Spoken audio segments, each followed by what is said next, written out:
Termohon 1 melaksanakan gelar perkara, yang mana dalam gelar perkara tersebut para peserta gelar perkara sependapat dengan penyidik untuk merekomendasikan agar tahapan penyelidikan ditingkatkan ke tahapan penyidikan. Berdasarkan azas hukum, ya, seseorang tidak boleh dihukum 2 kali dalam kasus yang sama. Hati 160 tidak hanya soal menghasut, ya, itu ada atau alternatif bacanya harus lengkap 160. Hati-hati Pak Saiman. Nah, ternyata kemarin pasal yang diterapkan itu semuanya termasuk pasal 160, alasannya karena mengundang massa berkumpul, itulah dikategorikan menghasut untuk berbuat pidana. Berarti tetap kasus berkerumun itulah intinya. Harusnya sudah dipertimbangkan secara matang oleh aparat penegak hukum, ya, dalam hal ini penyidik Polri. Jadi minimal 2 alat bukti.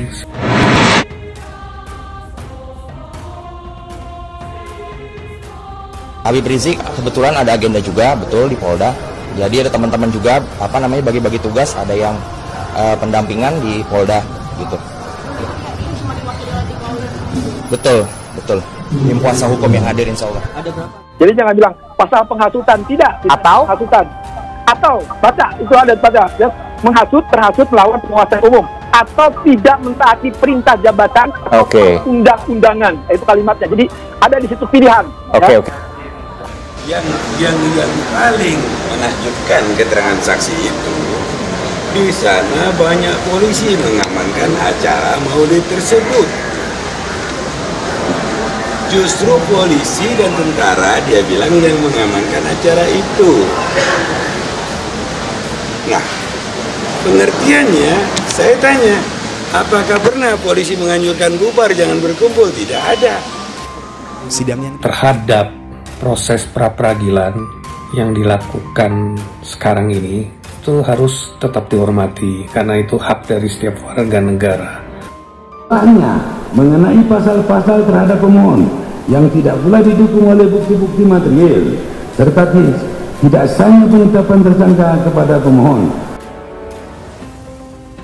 Pengadilan Negeri atau PN Jakarta Selatan kembali menggelar sidang pra-peradilan Rizik Syihab hari keempat dengan agenda mendengarkan keterangan saksi dan ahli dari pihak pemohon, Kamis 7 Januari 2021. Pada sidang sebelumnya, Rabu, Hakim Tunggal Ahmad Sahyuti mempersilahkan pemohon dari kuasa hukum Rizik Syihab untuk menghadirkan saksi dan menanyakan berapa orang jumlahnya. Sidang besok, Kamis, untuk saksi dan ahli dari pemohon. Jumat dari para termohon. Kita laksanakan persidangan pagi hari jam 9, kata Hakim Ahmad Sahyuti. Kuasa hukum Rizik Syihab menyatakan akan menghadirkan saksi sekitar 3 hingga 4 orang, termasuk saksi ahli. Salah satu kuasa hukum Rizik, Alam Syah, menyebutkan, saksi ahli yang dihadirkan adalah saksi ahli undang-undang pidana dan ahli tentang COVID-19. Saksi bisa 3, bisa 4. Ada ahli undang-undang pidana, ahli COVID-19. Cuma belum saya hadirkan saksi ahli Maulid Nabi. Saya mau hadirkan Roma Irama buat jadi saksi ahli Maulid, kata Alam Syah. Sidang pra-peradilan Rizik Syihab telah bergulir sebanyak 3 kali di persidangan. Sidang sebelumnya dengan agenda pemeriksaan bukti surat dan saksi dari pemohon. 2 orang saksi dihadirkan pemohon, yakni orang yang datang ke Petamburan menghadiri kegiatan Maulid Nabi dan akad nikah putri Rizik Syihab. Sidang masih akan bergulir hingga Jumat nanti dengan agenda saksi dari termohon Polda Metro Jaya. Rizik Syihab melalui kuasa hukum mengajukan gugatan pra-peradilan atas penetapan tersangka serta penahanan yang dilakukan oleh Polda Metro Jaya selaku termohon pertama terkait kasus kerumunan di Petamburan. Saksi mata yang dihadirkan kuasa hukum tersangka kasus kerumunan di masa pandemi, Rizik Syihab, Abdul Qadir, mengaku tidak tahu hubungan antara Rizik Syihab dengan FPI.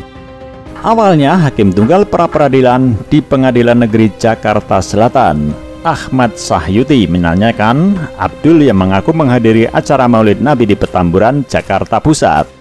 Acara itu dihadiri Rizik saat masa pandemi COVID-19 terkait dengan lokasi markas FPI. Abdul pun menyebut lokasinya berada di dalam gang. Ahmad kemudian menanyakan Abdul terkait siapa ketua FPI saat itu. Kemudian Ahmad menanyakan hubungan Rizik Syihab dengan FPI. Abdul kemudian mengatakan hubungan Rizik adalah penceramah. Penceramah, kata Abdul di sidang lanjutan kasus kerumunan di masa COVID-19 dan penghasutan dengan tersangka Rizik Syihab di Pengadilan Negeri Jakarta Selatan pada Kamis 7 Januari 2021. Kemudian Ahmad kembali menanyakan pertanyaan yang sama kepada Abdul. Sempat diam sesaat, Abdul mengaku tidak mengetahui hubungan keduanya. Tidak tahu, kata Abdul. Ahmad pun kembali menanyakan pertanyaan tersebut kepada Abdul. Masa tidak tahu? Katanya dari kecil di Petamburan, tetangga juga, tanya Ahmad. Ahmad pun kemudian menanyakan Abdul pertanyaan lainnya, antara lain terkait dengan spanduk undangan acara Maulid Nabi. Abdul pun mengaku tidak pernah melihat spanduk yang dimaksud. Selain itu, Ahmad juga menanyakan dari mana Abdul tahu ada acara Maulid Nabi tersebut.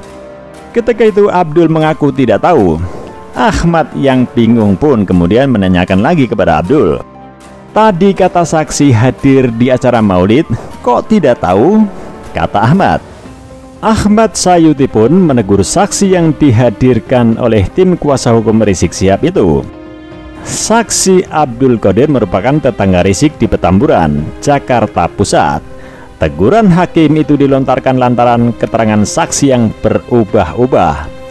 Penegasan hakim bermula saat saksi menyampaikan keterangannya terkait hajatan pernikahan Putri Rizik di Petamburan pada November tahun lalu. Dalam sidang itu, Qadir seperti tak memahami pertanyaan hakim dan menyatakan bahwa dirinya tidak mengetahui pernikahan tersebut.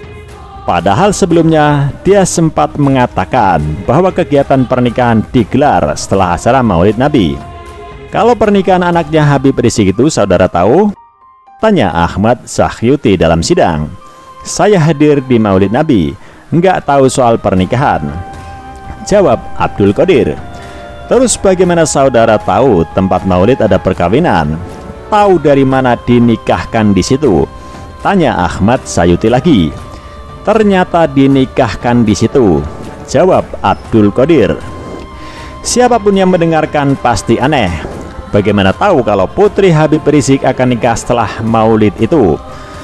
Tadi saya tanya saudara, kapan pernikahan Putri Habib setelah Maulid Nabi? Sekarang ditanya, nggak tahu pernikahan Putri Habib Rizik, ucap hakim dengan nada meninggi. Hakim lantas mengingatkan agar saksi memberikan keterangan secara jujur dalam persidangan. Hakim Ahmad Sayuti menegaskan, saksi telah disumpah sehingga kelak harus mempertanggungjawabkan pernyataannya tersebut. Permintaan agar bersaksi secara lugas juga disampaikan tim kuasa hukum Rizik, Kamil Pasa, yang membawa saksi itu. Dia meminta agar saksi menyatakan hal-hal yang memang dilihat dan dirasakan dirinya secara langsung. Sembari mencoba menjelaskan, Kamil pun menuturkan bahwa kegiatan pernikahan yang dimaksud saksi adalah saat Rizik berada di wilayah Tebet, Jakarta Selatan, sehari sebelum pernikahan anaknya. Dalam kegiatan itu, saksi menghadiri acara pernikahan cucu Ali bin Abdurrahman Assegaf. Nanti semua orang itu merasa dibohongi oleh saksi. Jadi pernikahan itu di mana? Tanya Kamil selaku anggota kuasa hukum. Di Tebet, jawab saksi Abdul Qadir kemudian. Sebelum pernyataannya itu, hakim juga sempat merasa janggal dengan kesaksian Abdul Qadir saat dirinya bertanya soal jumlah penceramah yang hadir dan mengisi acara saat itu. Hakim Ahmad Sayuti menilai apa yang disampaikan saksi tersebut begitu aneh, sebab Abdul sempat mengaku bahwa dirinya tidak berada jauh dari panggung. Dia bahkan menjelaskan bahwa melihat panjangnya antrean massa. Masa orang antrean panjang tahu di panggung, dekat tidak tahu, kan tidak masuk akal. Kan kalau di jalan bisa lihat semua pakai protokol kesehatan, kenapa di panggung nggak bisa jelaskan? Aneh tidak itu? Kata Ahmad Sayuti. Diberitakan sebelumnya, Rizik Syihab ditetapkan sebagai tersangka oleh polisi atas dugaan pelanggaran kekarantinaan kesehatan dan penghasutan masyarakat. Rizik dijerat pasal 14 ayat 1 dan 2 Undang-Undang Nomor 4 Tahun 1984 tentang wabah penyakit, junto pasal 93 Undang-Undang Nomor 6 Tahun 2018 tentang kekarantinaan kesehatan, dan pasal 216 KUHP. Dalam kasus kerumunan di Petamburan, polisi menyangkakan Rizik dengan pasal 160 dan pasal 216 KUHP dengan ancaman hukuman maksimal 6 tahun penjara. Atas penetapan tersangka itu, Rizik Syihab mengajukan pra-peradilan ke Pengadilan Negeri Jakarta Selatan. Ia mengajukan pra-peradilan dengan menyasar 3 orang termohon. Ketiganya yaitu penyidik Polda Metro Jaya, Cekyu Kepala Subdit Kamnek Ditreskrimum Polda Metro Jaya, Cekyu Direktur Direktorat Reserse Kriminal Umum Polda Metro Jaya sebagai termohon 1, Kapolda Metro Jaya sebagai termohon 2, dan Kapolri sebagai termohon 3. Dalam permohonan pra-peradilannya, Rizik Syihab menyebut penetapan tersangka oleh kepolisian tidak sah dan tak berdasar hukum, serta tak mempunyai kekuatan mengikat. Bahwa berdasarkan hal tersebut di atas, kemudian termohon 1 membuat laporan polisi model A nomor .2 LP garing 1304 garing 11 Romawi garing yang .2.5 garing 2020 garing SPKT PMJ tanggal 25 November 2020 dengan terlapor saudara Muhammad Rizik alias Habib Muhammad Rizik Syihab tentang dugaan tindak pidana sebagaimana dimaksud dalam pasal 160 KUHP dan atau pasal 93 Undang-Undang RI nomor 6 tahun 2018 tentang kekarantinaan kesehatan dan pasal 216 KUHP, sehingga melanggar hak asasi atau harkat martabat kemanusiaan atau merugikan orang lain. Inkasu adalah pemohon. Oleh karena itu, tindakan lain yang dilakukan oleh para termohon menjadi objek permohonan pra-peradilan. Bahwa dengan demikian, hal ini bukanlah inkonsistensi yang terjadi sebagaimana dalil pemohon, melainkan suatu rangkaian ketentuan kesatuan proses antara penyidikan dan penyidikan yang menunjuk pada suatu kondisi terdapatnya hubungan antara keduanya. Kerugian oleh tersangka atau ahli warisnya atas penangkapan atau penahanan serta tindakan lain tanpa alasan yang berdasarkan undang-undang atau karena kekeliruan mengenai orang atau hukum yang diterapkan sebagaimana dimaksud dalam ayat 1 yang perkaranya tidak dilanjutkan ke pengadilan negeri diputus karena dapat diyakini berdasarkan fakta hukum telah terjadi peristiwa pidana sehingga dapat ditingkatkan ke tahap selanjutnya, yakni penyidikan. Segala akibat hukum penetapan tersangka termasuk namun tidak terbatas pada penghentian perkara SP3, mengeluarkan pemohon dari tahanan atau segala bentuk penahanan. Lihat secara teliti, secara cermat untuk menentukan status seseorang tersangka itu.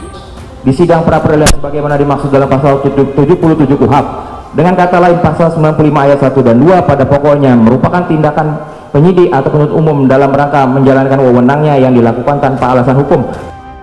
Oh tentu nanti kalau penetapan tersangkanya dibatalkan kan penetapan ikutannya ya itu harus mau nggak mau gitu dibatalkan juga gitu. Maka sudah seharusnya penetapan tersangka kepada pemohon oleh termohon 1 harus dianggap tidak sah dan tidak mempunyai kekuatan hukum yang mengikat, dan oleh karena itu pemohon harus dibebaskan dari segala akibat hukum penetapan tersangka